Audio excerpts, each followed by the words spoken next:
원숭이 두창이 결국 국내에 유입되면서 우려되는 것들이 많습니다. 복지부 출입하는 이상은 기자와 자세한 얘기 나눠보겠습니다. 이 기자, 글로벌 시대다 보니까 언젠가는 원숭이 두창이 국내에 들어올 것이다 예상을 했지만 오늘일지는 몰랐습니다. 그런데 외국인 의심 환자가 최종 음성이 나오긴 했지만 증상이 있는데도 공항 검색대를 그냥 통과했습니다. 이거 불안한 일 아닙니까? 네, 그렇습니다. 이 방역 당국은 이 외국인이 입국하면서 이 증상 없음으로 표기를 했을 뿐만 아니라 당시 체온도 정상이라서 검역대를 통과했다고 밝혔습니다. 이 잠복기 중에 입국을 하거나 증상이 있어도 열이 나지 않는다면 검역 과정에서 잡아내기가 쉽지 않다는 얘기인데요. 방역 당국은 건강 상태 질문서를 허위로 신고한 경우엔 1년 이하의 징역 그리고 1,000만 원 이하의 벌금을 받을 수 있다는 점을 강조했습니다.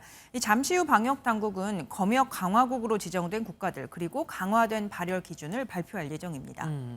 그러니까요. 예전에 코로나19 초기에도 왜 해열제 먹고 잠깐 열이 내렸을 때 공항 검색대 통과한 사람들이 있어서 문제였었습니다. 그나저나 인천공항으로 올 때 그 확진자하고 같은 비행기를 탔던 사람들도 꽤 있을 거 아닙니까? 네, 맞습니다. 그런데 다행히도 앞서 보신 것처럼 확진자와 밀접하게 접촉을 한 사람은 없는 것으로 확인이 됐습니다. 네. 다만 비행기에서 좌우 앞뒤 대각선에 앉은 승객들에 대해서 방역당국은 중위험군으로 분류해서 보건소에서 하루 1, 2회 모니터링하는 방식의 능동 감시를 하겠다고 밝혔습니다.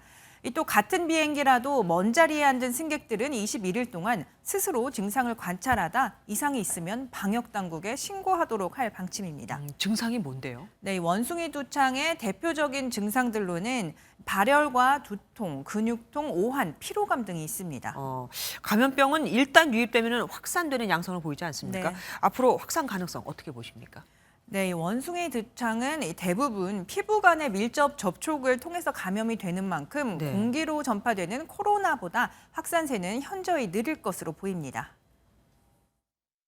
단순 접촉이 아니라 상당히 강도가 높게 그리고 상당히 오랜 시간 접촉해야지 전파가 되는 걸로 알려져 있기 때문에 우리가 일상에서 다른 사람하고 그럴 만한 일이 별로 없죠. 네, 다만 치명률이 3%에서 6%로 높다는 점은 경계해야 하는 만큼 마스크 착용 같은 개인 방역과 위생은 철저히 해야 합니다. 그러니까 전파력은 떨어질 수 있지만 치명률은 높으니까 걸렸다 하면은 조심해야 되는 거네요. 그렇습니다. 방심하면 또 안 되고요. 네, 맞습니다. 증상이 나타난다면 즉각적으로 방역 당국에 신고를 해야 합니다. 또 의심 환자와의 접촉은 물론 피해야 하고요.